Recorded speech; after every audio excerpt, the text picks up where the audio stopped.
नमस्कार दोस्तों, स्वागत है आपका एक्सप्लेनेशन थेरेपी में। आज मैं बात करने वाला हूँ 2021 में रिलीज़ हुई हॉरर थ्रिलर फिल्म एंटलर्स के बारे में।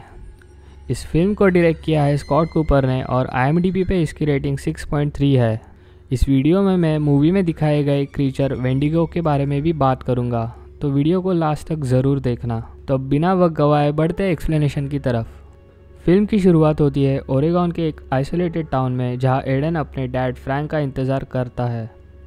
फ्रैंक एक ड्रग एडिक्ट होता है और वो अपने दोस्त केनी के साथ मिलकर इस अबैंडन्ड माइंस में ड्रग बनाता था। अब केनी और फ्रैंक बात कर रहे होते हैं और तभी उन्हें डरावनी आवाज़ आती है। उन्हें लगता है कि ये कोई जानवर है, इसीलिए वो आवाज़ को फॉलो करने लगते हैं। आगे बढ़ते ही उन्हें और आवाज़ें आने लगती है और वो दोनों भी डर जाते हैं। तभी अचानक से केनी पे कोई क्रीचर अटैक कर देता है। इस अटैक में केनी वहीं पर मारा जाता है और फ्रैंक अपने बेटे के साथ वहाँ से भाग जाता है। अब अगले सीन में हम जूलिया को देखते हैं, जो एक स्कूल टीचर है और वो हाल ही में अपने डैड के मौत के बाद कैलिफोर्निया से ओरेगॉन आती है। वो अपने भाई पॉल के साथ रहती है। उसके क्लास में एक लूकस नाम का बच्चा था जिसे बाकी लड़के बहुत ही ज़्यादा परेशान करते थे। अब आगे लूकस घर जाते समय एक इंजर्ड स्कंक को दिखता है, जिसे वो पत्थर से मार देता है और घर ले जाता है। अजीब बात यह थी कि लूकस घर में अकेला रहता था और उसके घर में एक रूम था जिसमें बहुत सारे लॉक्स थे। रात को उस रूम से वही डरावनी आवाज़ें आने लगती है। अब अगले दिन जूलिया क्लास में पढ़ाते हुए बच्चों को स्टोरी बताने बोलती है। वो लूकस को अपनी स्टोरी बताने बोलती है। लूकस अपने स्टोरी में 3 बेयर्स के बारे में बात करता है, जिसे सुनने पर जूलिया बहुत ही ज़्यादा डिस्टर्ब हो जाती है। उसे लूकस की चिंता होने लगती है। इसीलिए जूलिया क्लास खत्म होने के बाद लूकस के पेरेंट्स को कॉल लगाती है, पर कोई भी उसका कॉल आंसर नहीं करता। घर जाते समय वो लूकस को अकेला जाता हुआ देख उसका पीछा करती है। लूकस एक आइसक्रीम शॉप के बाहर रुकता है। अब जूलिया लूकस को आइसक्रीम खिलाने के लिए उसे अंदर ले जाती है। वो उसके फैमिली के बारे में पूछती है तो लूकस बताता है कि उसकी माँ अभी ज़िंदा नहीं है और उसे 7 साल का छोटा भाई भी है जिसका नाम एडन है। जूलिया जब उसे अपने डैड के बारे में पूछती है तो लूकस बहुत ही अनकंफर्टेबल फील करने लगता है और वहाँ से निकल जाता है। अब हम फिर से लूकस को किसी मरे हुए जानवर के ऑर्गन्स को कट करते हुए देखते हैं। वो खाना बना के उस लॉक रूम में जाता है और यहाँ हम देख पाते हैं कि एक अजीब सा आदमी उस मांस को खाता है। ये इंसान फ्रैंक ही है जिसे हमने शुरुआत में माइंस में भागते हुए देखा था, पर वो अब अजीब तरीके से बिहेव कर रहा था, जैसे किसी ने उसे पजेस कर लिया हो। उस रूम में लूकस का छोटा भाई एडन भी होता है, जो बहुत ही ज़्यादा मालनरिश दिखता है।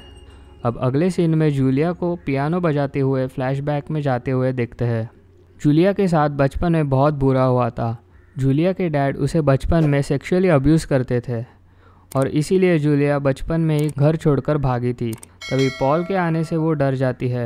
अब वो पॉल को लूकस के डैड के बारे में पूछती है और पॉल बोलता है कि फ्रैंक ड्रग एडिक्ट है और पुलिस उसे अरेस्ट नहीं करती क्योंकि उसके 2 बच्चों का ख्याल रखने के लिए कोई भी नहीं है। अगली सुबह स्कूल जाने से पहले लूकस जंगल में ट्रैप लगाता है और तभी वो किसी शिकारी को डेड बॉडी देखते हुए देखता है। वहाँ जूलिया स्कूल में जल्दी जाकर लूकस का डेस्क चेक करती है और उसे डरावनी ड्राइंग्स मिलती है। वो ये ड्राइंग स्कूल के प्रिंसिपल एलन को दिखाती है और बोलती है कि लूकस को शायद अब्यूज़ किया जा रहा है और उसे हेल्प की ज़रूरत है। एलन इस बात को टाल देती है और अगली बार ऐसा होने पर वो लूकस के डैड से बात करेगी, ये प्रॉमिस देती है। अगले सीन में हम उस आदमी को देखते हैं जिसे जंगल में डेड बॉडी मिली थी। वो पॉल को बोलता है कि उस डेड बॉडी का आधा हिस्सा जंगल में है और आधा हिस्सा माइंस में है। उस बॉडी को गंदी तरीके से चबाया गया था। अब अगले सीन में एलन फ्रैंक से मिलने उसके घर जाती है। एलन को उस घर में बहुत ही गंदी स्मेल आती है और उस लॉक्ड रूम से उसे आवाज़ें आने लगती है। एलन फाइनली वो लॉक्ड रूम खोलती है और अंदर जाती है। वहाँ पे उसे एडन मिलता है। वो एडन को देखकर उसकी मदद करने आगे बढ़ती है और तभी फ्रैंक, जो अभी कम्प्लीटली पजेस था, वो एलन पे पीछे से अटैक कर देता है। वो एलन को जिंदा ही खाने लगता है। एलन को खाने के बाद फ्रैंक पागलों की तरह बिहेव करने लगता है। उसके मुंह से हम एंटलर्स निकलते हुए देखते हैं, जैसे कोई चीज़ उसके बॉडी में से बाहर आने की कोशिश कर रही हो।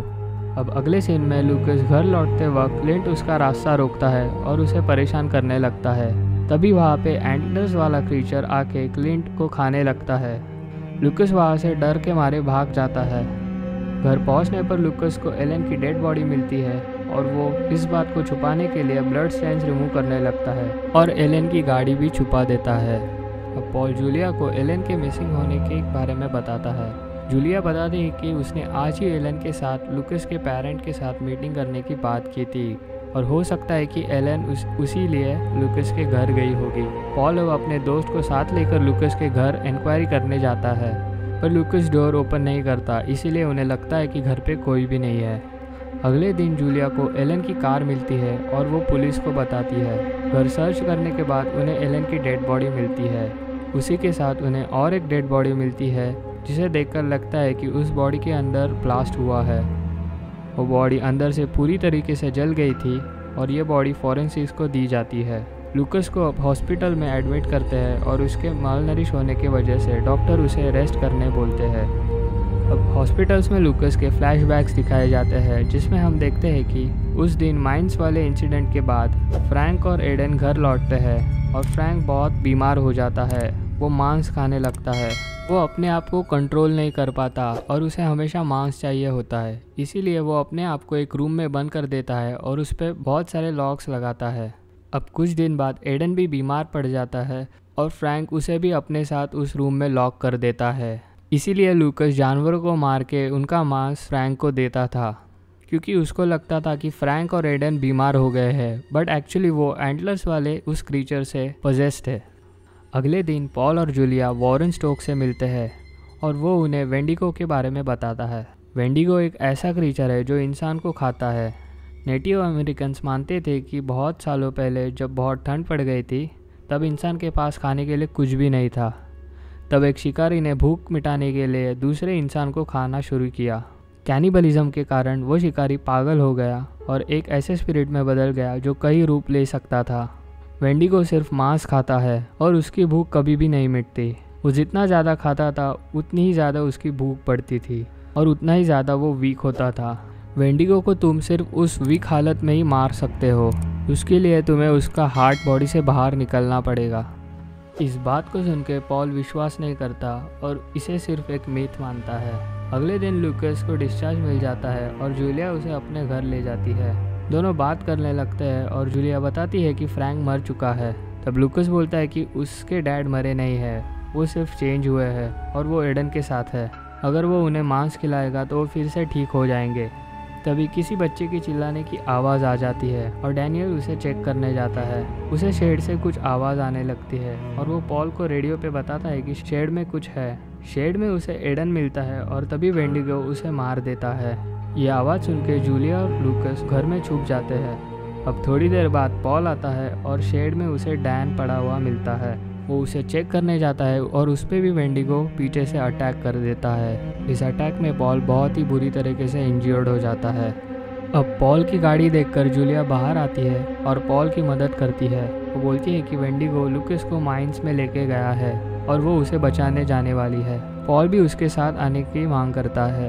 अब जूलिया माइंस में आती है और उसे वहाँ पे एडन और लूकस मिलते हैं। उसे वहाँ पे वेंडिगो भी दिखता है जिसके मुंह पे फ्रैंक का चेहरा लगा होता है। वो वेंडिगो किसी जानवर को खा रहा होता है। अब वो जूलिया को देखकर उसकी तरफ बढ़ता है। जूलिया उस पर गन से शूट करने लगती है पर उसका कोई भी फ़ायदा नहीं होता। वेंडिगो जूलिया के हाथ से गन उड़ा देता है। अब जूलिया भी अपने डर पे काबू पाके उस वेंडिगो पे रॉड से वार करने लगती है। बहुत मांस खाने के कारण वेंडिगो बहुत ही वीक हो गया था। तभी लूकस भी वेंडिगो को स्टैब कर देता है जिससे वो ज़मीन पे गिर जाता है। जूलिया उसे फाड़कर उसका हार्ट बाहर निकाल देती है जिससे वो मर जाता है। तभी एडन भी पागलों की तरह चिल्लाने लगता है। वो समझ जाती है कि एडन भी वेंडिगो के स्पिरिट से पजेस्ड है।